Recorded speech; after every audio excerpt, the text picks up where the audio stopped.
হরে কৃষ্ণ। প্রিয় কৃষ্ণ ভক্তবৃন্দ, আশা করি ঈশ্বরের কৃপায় আপনারা সকলেই ভালো আছেন।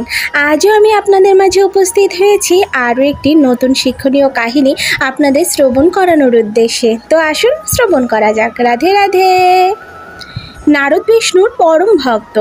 যাত্রার অভিনয়ে নারদের মূর্তি দেখে অনেকেই ধারণা হয়েছে নারদ বুঝি চিরদিনই বুড়ো। তার মুখে লম্বা লম্বা পাকা দাড়ি, মাথায় লম্বা চুল।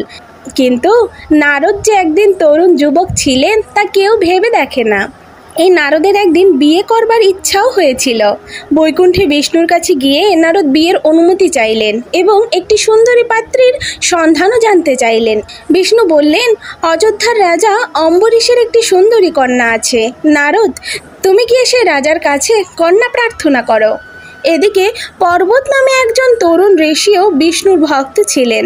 তারও বিয়ের ইচ্ছে হলে বিষ্ণুর কাছে তিনি একটি সুপাত্রীর সন্ধান জানতে চাইলেন। বিষ্ণু তাকেও অম্বরীশ রাজার কন্যার কথাই বললেন।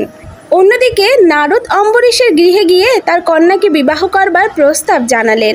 অম্বরীশ ছিলেন বিষ্ণুর পরম ভক্ত।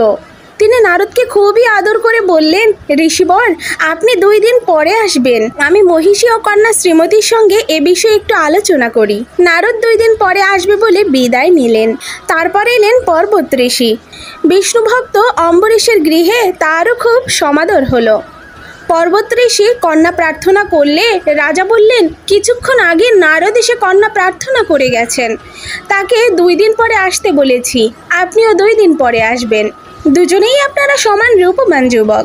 কন্যা আপনাদের 2 জনের মধ্যে যাকে পছন্দ করবেন তার গলায় কন্যা মালা দেবে। নারদকে জানালো হলো পর্বত ঋষিও কন্যাকে বিবাহ করতে চান।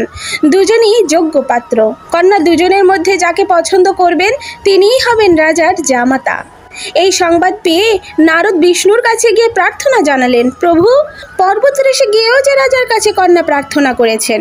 অম্বরীশের কন্যা দুজনের মধ্যে যাকে পছন্দ করবেন তার গলায় মালা দেবেন। আপনি মায়াজাল বিস্তার করে একটা উপকার করুন। পর্বতের মুখখানা শ্রীমতীর চোখে যেন বানরের মুখ বলে মনে হয়। বিষ্ণু হেসে বললেন, তাই হবে নারদ, তাই হবে।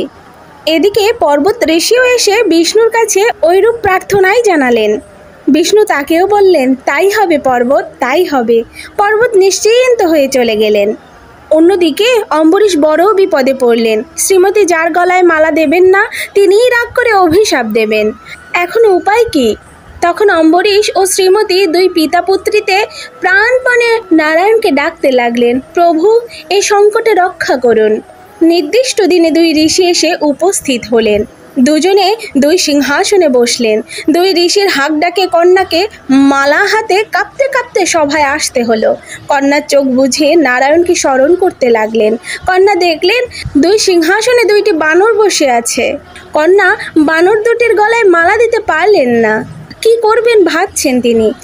এমন সময় দুজনের মাঝখানে দেখলেন একজন অসামান্য রূপবান তরুণ যুবক বসে আছে। তার গায়ের রং নবদুর্বাদলের মতো, তার হাতে ধনুর্বাণ। শ্রীমতী এই পুরুষের গলায় মালা দিলেন। সঙ্গে সঙ্গে শ্রীমতীকে আর দেখতে পাওয়া গেল না। পর্বত ও নারদ দুজনে অবাক হয়ে চেয়ে দেখেন কন্যা নেই। তারা প্রথমে অম্বরীশকে খুব গালাগালি করলেন, বললেন, কন্যা কোথায় সরালে বলো। অম্বরীশ বললেন, কন্যা আপনাদের চোখের সামনে থেকে কোথায় গেল আমিও তো বুঝতে পারছি না। বোধহয় এটা বিষ্ণু মায়া। আপনারা সন্ধান করুন। ঋষি দুজনে দেখলেন সত্যই তো তাই। কন্যা তো তাদের সামনে থেকে কোথাও যায়নি। তারা বৈকুণ্ঠে গিয়ে বিষ্ণুকে সব কথা বললেন। বিষ্ণু মৃদু মৃদু হাসতে লাগলেন। তারা বললেন, প্রভু, নিশ্চয়ই এটা তোমার মায়া। তুমি কন্যা হরণ করেছো। বিষ্ণু বললেন, নারদ ও হে পর্বত, তোমরা ভুল করছো। আমি তোমাদের সন্ধান দিয়েছিলাম শ্রীমতীর। আমি নিজে যদি কন্যা হরণ করতাম তাহলে তোমাদের সন্ধান দেব কেন?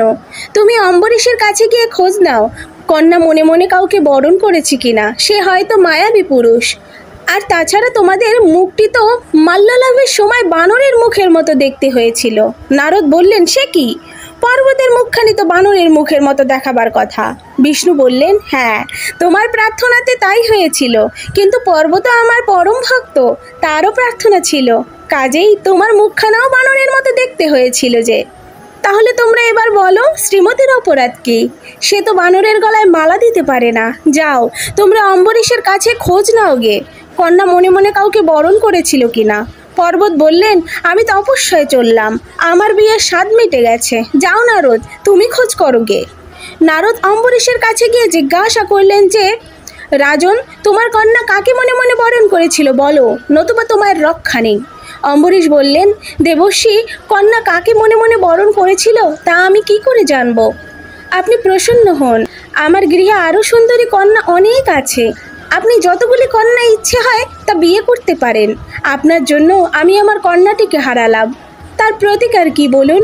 নারদ কুপিত হয়ে বললেন, তুমিই সব জানো, আমি অভিশাপ দিচ্ছি, তোমাকে মোহের অন্ধকারে আচ্ছন্ন করুক, তোমার জ্ঞান বুদ্ধি সব লোপ পাক।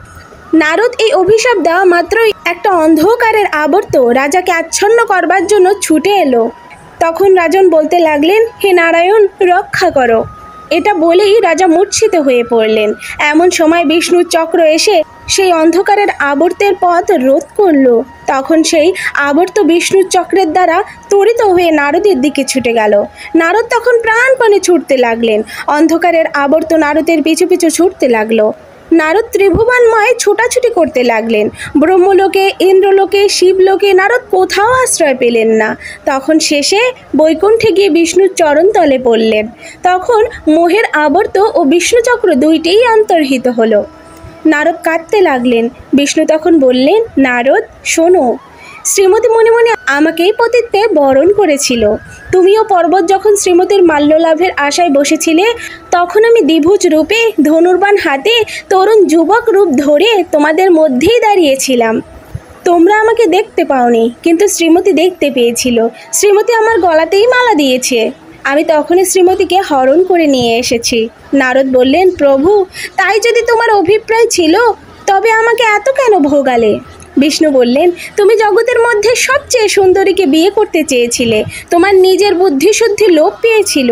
তুমি পর্বতকে শ্রীমতীর চোখে বানর বানাতে চেয়েছিলে, তারই শাস্তি ভোগ করলে। যাও, এখন অম্বরীশের গৃহে ফিরে গিয়ে তার কাছে ক্ষমা প্রার্থনা করো, আর তার রাজপুরীর অন্য কোনো কন্যাকে বিয়ে করো গে।